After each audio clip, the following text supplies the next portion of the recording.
Ang bawat pagtatagpo ay may dahilan, sabi nga ng mga pantas. Ngunit para kay Mateo Lorenzo, ang tagapagmana ng Empire Eats, ang kumpanyang nagmamay-ari ng 2,000 restaurant sa buong kapuluan. Ang pagtatagpo nila ni Tanya ay tila isang malaking biro ng tadhana. Isang biro na sinubukan niyang baliin sa kanyang kalamnan. Ngunit sa huli, siya mismo ang nagpasyang ibigin kahit pa ang presyo nito ay ang kanyang buong mundo.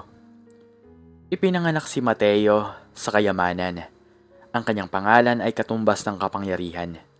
Kung saan man siya lumingon, may mga pinto na bukas at mga ngiti na handang ibigay.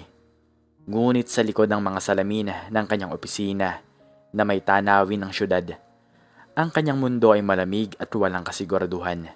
Ang kanyang ama, si Don Roberto, ay isang higante na patuloy na nakatingin sa kanya. Naghihintay kung kailan siya magkakamali. Si Mateo ay isang prinsipe na nag-aalala na baka ang kanyang korona ay gawa lamang sa baso. Isang hapon nakipagkita siya sa isang supplier sa isang lumang bayan sa Rizal. Hindi inaasahan ng kanyang driver na magkakaroon ng problema ang sasakyan. At sa gitna ng isang makipot na kalye, tumigil sila. Naghintay siya sa loob ng air-conditioned na sasakyan habang inaayos ng mekaniko ang makina. Sa kanyang kaliwa ay ang isang malaking labahan, ang Manny's Laundry Services, at doon niya unang nakita si Tanya. Hindi siya gandang pang MMK. Hindi siya yung tipong babae na agad aagawin ng atensyon sa isang party. Ngunit mayroon siyang bagay na kayang patumbahin ang kanyang mga sinasandatang estatwa. Si Tanya ay pinagpapawisan, nakasuot ng simpleng puting t-shirt na may kaunting marka ng sabon, at ang kanyang buhok ay nakatali ng walang pag-iingat. Nakasuot siya ng rubber shoes na may dumi ng lupa. Sa bawat kilos niya, mayroong pagod na determinasyon. "Huwag po kayo mag-alala, sir. Tatagal lang po ito ng 5 minuto," sabi ng kanyang driver. "Okay lang," sagot ni Mateo. Ngunit ang kanyang mga mata ay nakatanaw pa rin sa babae. Nakita niya kung paano niya hinahawakan ang isang malaking basket ng damit na tila walang katapusan. Nakita niya ang pagod sa kanyang mga mata. Ngunit sa kabila noon, humihinga siya ng malalim at patuloy sa trabaho. Nagdesisyon siyang lumabas. Hindi niya inaasahan na ang presensya niya ay magdudulot ng agam-agam. "Isa ka namang pamilyar na muka," sabi ng matandang may-ari ng labahan na si Mang Manny. "Hindi ka naman siguro pulis? Baka maniningil ka ng buwis." "Hindi po, Mang Manny. Si Mateo Lorenzo po. Naghihintay lang po ako ng sasakyan," sagot niya ng may ngiti. Narinig niya ang pagkabigla sa boses ng matanda. Lorenzo? Tulad ng sa mga restaurant, yung..." "Opo, siya nga po." Nagkaroon ng pagbabago sa ekspresyon ng lahat. Biglang naging magalang at magulong-magulo. Ngunit si Tanya ay tumitingin lang sa kanya. Walang ekspresyon, bago bumalik sa pagpapadyak ng makina. Parang siya ay isang bagay lang sa background. Nang malapit nang matapos ang kanyang sasakyan, lumapit siya sa kanya. Hindi mo ako kilala?" tanong niya. Medyo nagulat sa sarili dahil sa kanyang tono. Parang sinusubukang patunayan ang kanyang dangal. Tumingin siya sa kanya. "Kilala ko po ang pangalan, pero hindi ko po kilala ang tao sa likod ng pangalan na yan." Napangiti si Mateo. "Fair enough. Mahal na mahal ko po ang mga steak nyo sa Metropole. Kaso, hindi ko po afford ang parking." Dagdag niya nang wala lang, bago tinuloy ang pagbubuhat ng basket. Doon nagsimula ang lahat. Mula sa isang aksidente, naging lingguhang pagbisita. Minsan, may dalang pagkain mula sa pinakamahal na restaurant sa Maynila. Minsan, dumadalaw lang siya para makipag-usap. Natutunan niyang ang mundo ni Tanya ay puno ng utang na ipinasa ng kanyang ina, ng kapatid na nag-aaral pa, at ng pangarap na magkaroon ng sariling botik ng damit. Hindi siya nagrereklamo. Nagtatrabaho lamang siya. Sa bawat kwento niya, lalong nagkakaroon ng lalim si Mateo. Sa mundong puno ng plastik at halik sa kamay, ang totoong pagod at totoong pangarap ni Tanya ay sariwang hangin. Bakit ka parating nandito? Tanong ni Tanya sa kanya isang araw. Nasa labas lang siya ng labahan. Umiinom ng kape sa plastic cup. Hindi ka ba natatakot na madumihan ang damit mo? O baka naman na-miss mo ang mga meeting mo? Dito ako masaya, sagot niya. Sa opisina, pag nakatingin ako sa papel, pera lang ang nakikita ko. Dito, nakikita ko ang halaga ng bawat piso. Nakikita ko kung paano kayo lumaban. Hindi po ito laban. Buhay lang po ito, sagot ni Tanya. Hindi niya alam kung paano magsimula, ngunit unti-unti siyang nahulog. Hindi sa disenyo, kundi sa katotohanan. Isang araw sinamahan niya si Tanya sa palengke. Sumakay siya sa jeepney. Isang karanasan na bago sa kanya. Nakita niya kung paano siya tinitingnan ng mga tao. Ang mayaman na nangaakit sa mahirap. Ngunit wala siyang pakialam. Ang mahalaga sa mga oras na yon, si Tanya ang kanyang mundo. Nang malaman ng kanyang ama, nagkaroon ng matinding alitan. Tinatanggal mo ang dignidad natin, sigaw ni Don Roberto sa loob ng malaking hapagkainan. Isang labandera, isang hamak na babae. Ano ang iisipin ng mga tao? Paano ang mga negosyo natin? Maayos po siyang tao, tay. Marangal siyang nagtatrabaho. Depensa ni Mateo. Marangal? Ang marangal ay ang tumatayo sa sariling paa sa matinong lipunan. Ito, babad sa sabon ng kamay. Mas malinis po ang kamay niya kaysa sa maraming negosyante na nakakausap niyo, tay. Marami sa kanila, dugot ang pera. Napamura ang matanda. Pakinggan mo ko.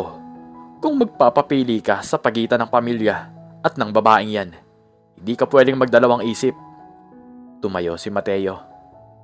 Hindi po ako hihingi ng pagpili, pero kung ito ang magiging presyo ng pagmamahal ko, handa po akong bitawan ng lahat. Umalis siya sa bahay na may dalang iilang bagay. Hindi niya inaasahan na ang kanyang ama ay seryoso.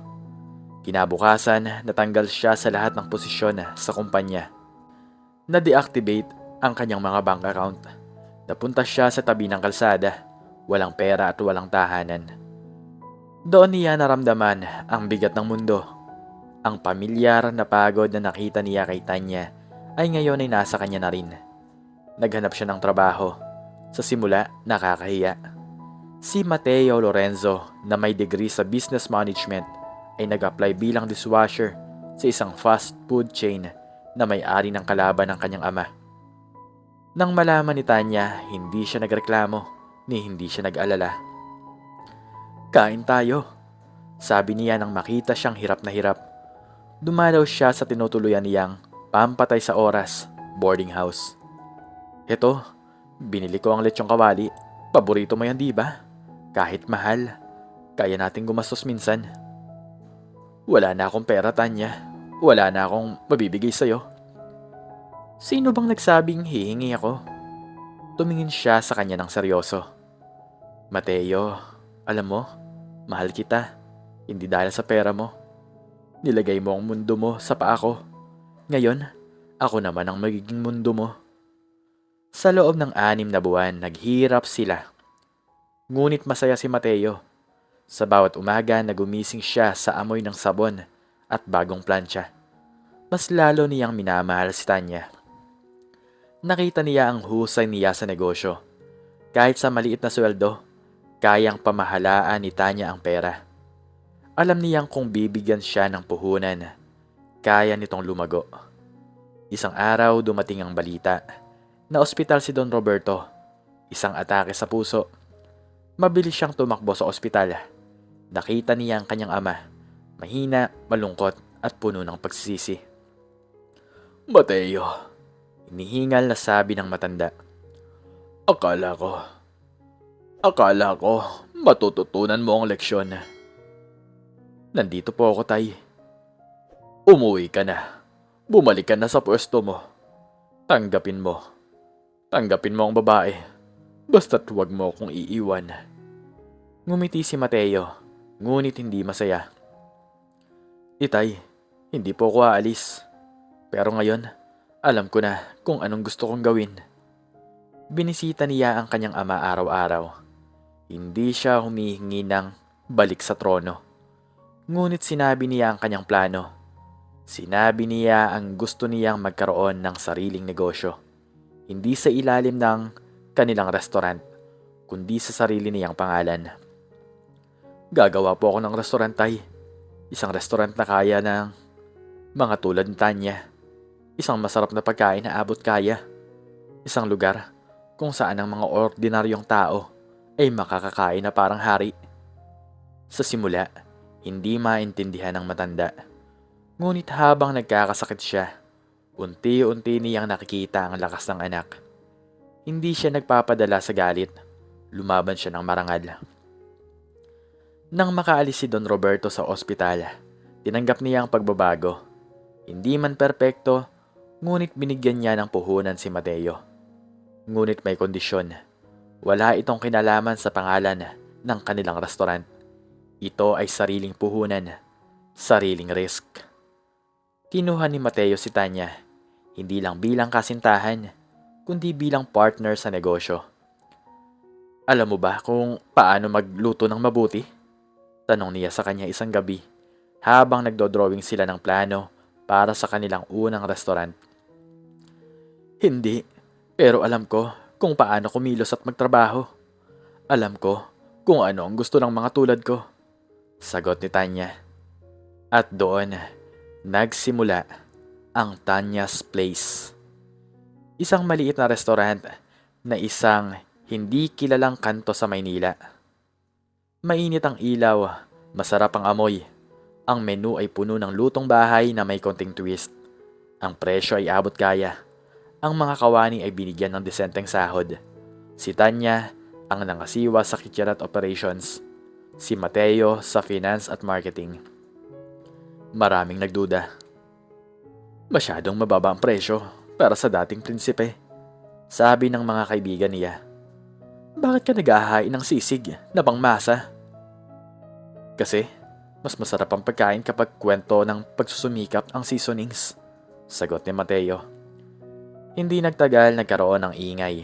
Isang food vlogger ang sumubok. Sinabi niya na ang lasa ng chicken adobo sa Tanya's Place ay ang lasa ng pag-asa. Mula sa isang maliit na pagsusulat, naging viral ito.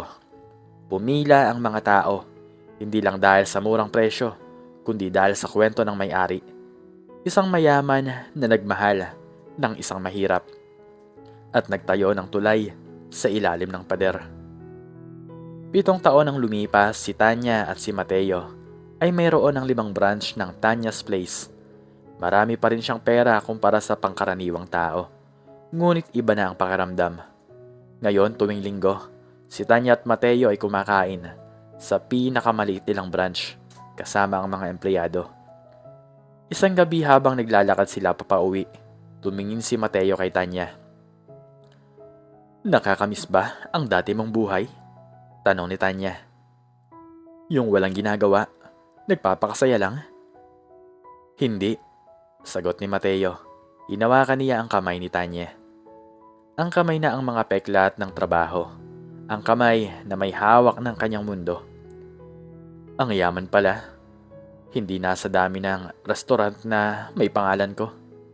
Ang yaman, yung alam mong pinaghirapan mo ang bawat ngiti sa labas mo. At pakiramdam ko, ako na ang pinakamayamang tao sa mundo. Dahil ikaw ang asawa ko. Tumawa si Tanya. Asawa na? Sino ang nag-propose? Heto na. Mula noong araw na sumakay ako ng jeepney sa'yo. Simula noong hanggang ngayon, ikaw pa rin. Hindi man siya nagkaroon ng korona na gawa ng diamante. Ang prinsipe ng restaurant ay natagpuan ng kanyang pagkatao sa tabi ng isang babae na dating minamaliit. Ngunit ngayon ay pinakamahalaga na sa lahat. At sa dulo, ang pinakamagandang recipe na niluto nila ay hindi nasa menu.